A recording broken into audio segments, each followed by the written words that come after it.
NPS और UPS कर्मचारियों के जीवन में खलनायक की भूमिका निभा रहा है और सरकार है कि उसको लागू करने पर तुली है। उपरोक्त जानकारी देते हुए कर्मचारी संघ के प्रदेश अध्यक्ष national movement of world pension scheme के कोर कमेटी सदस्य संयुक्त मोर्चा के संयोजक ठाकुर संतोष सिंह दीक्षित ने बताया कि आज देश में सेवानिवृत्त कर्मचारियों के साथ बुढ़ापे में घनघोर अत्याचार हो रहा है, अन्याय हो रहा है। एक और माननीय पुरानी पेंशन ले रहे हैं और दूसरी ओर देश की 1 करोड़ एनपीएस धारी कर्मचारियों को पहले एनपीएस लागू की, अब संशोधन कर यूपीएस लागू कर दी। कहावत है, कुएं से निकले समुद्र में गिरे। दोनों पेंशन स्कीम सेवानिवृत्त कर्मचारियों की हितों में नहीं है। इसका ताजा तरीन उदाहरण है हमारे चापोरा ग्राम के पास के रहने वाले बोरसल के सेवानिवृत्ति शिक्षक रामदास कडू पाटिल। जब सेवा में थे तो उनको 45,500 वेतन के रूप में मिलते थे। अब सेवानिवृत्त हुए पर उनकी पेंशन बनी 1289 रुपये 58 पैसे। ये है नेशनल पेंशन स्कीम का कमाल। और यूनिफाइड पेंशन स्कीम में तो और कर्मचारियों का नुकसान है, जिसमें सेवानिवृत्ति पर ही यूनिफाइड पेंशन स्कीम का लाभ मिलेगा। तब मिलेगा वो भी अगर कर्मचारी संपूर्ण 25 वर्ष संपूर्ण करता है तो इसका लाभ मिलेगा। इसके पहले उसकी मृत्यु हो गई या सेवानिवृत्ति ले ली तो इसका लाभ सेवानिवृत्ति की उम्र 60 वर्ष होने पर ही मिलेगा और उसका पैसा डूब जाएगा। अगर मृत्यु हो जाती है तो उसके परिवार के लिए आर्थिक रूप से पूरी तरह जीरो हो जाएगा। अंतिम माह का वेतन महंगाई भत्ते सहित मिले, ये हमारी माननीय मोदी से मांग है। आपने हमारे संघर्ष के कारण, हमारे आंदोलन के कारण आज एनपीएस से यूपीएस पे आए हैं। हम चाहते कि यूपीएस में आप और संशोधन करके हमारी मांग को पूरा कीजिए। जिस प्रकार ये हमारे आज ये जो भाई है, नाम बताइए भैया आपका। रामदास कडू पाटिल। हाँ, बताइए। मेरी नियुक्ति सर 97 से हुई है और कुल मेरी सर्विस हो गई 27 साल और मेरे को आज पेंशन के मिल रही है 1290-58 पैसे और घर पे कुछ न होने के कारण आज मैं बेघर हुआ हूँ। तो शासन से मेरी यही मांग है कि वह कुछ न कुछ परिवार का भरण पोषण हो, यानी हमारे साथियों के माता पिता का भरण पोषण हो।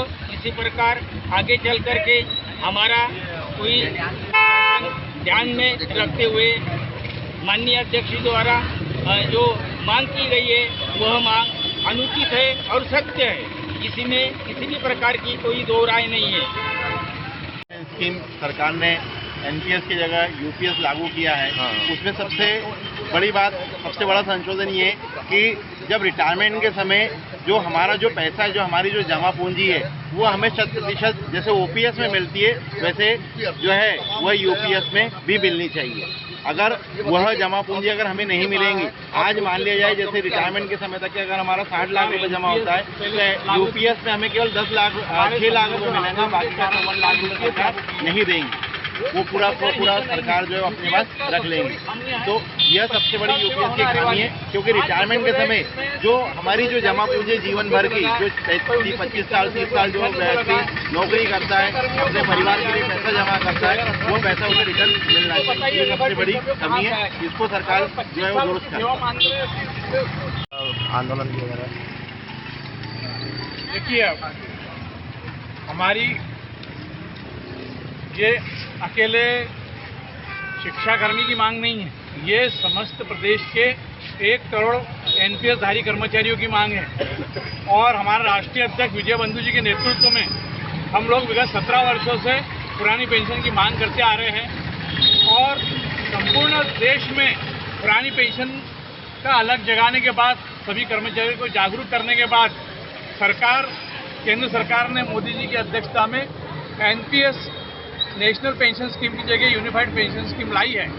और देखिए, सरकार ने कहीं ना कहीं national movement of old pension scheme द्वारा किए गए संघर्ष आंदोलन के कारण एनपीएस से संशोधन करके यूपीएस में लाई है।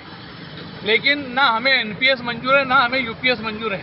हमें केवल और केवल पुरानी पेंशन चाहिए। हम सरकार माननीय मोदी जी से मांग कर रहे हैं कि आपने जो यूनिफाइड पेंशन स्कीम लागू की है उसमें और हम संशोधन चाहते हैं। उसमें संशोधन यह है कि जिस प्रकार पुरानी पेंशन मिलती है उसी प्रकार पुरानी पेंशन में थोड़ा सा हम लोग और मांग रहे हैं। जिस प्रकार प्रथम नियुक्ति दिनांक से वरिष्ठता के साथ पुरानी पेंशन लागू हो, यूपीएस में जो आपने संशोधन किया है, हम यह संशोधन मांग कर रहे हैं कि जहाँ से भी जो कर्मचारी लगा है वो अगर 1995 से लगा है, 1998 से लगा है या 2005 से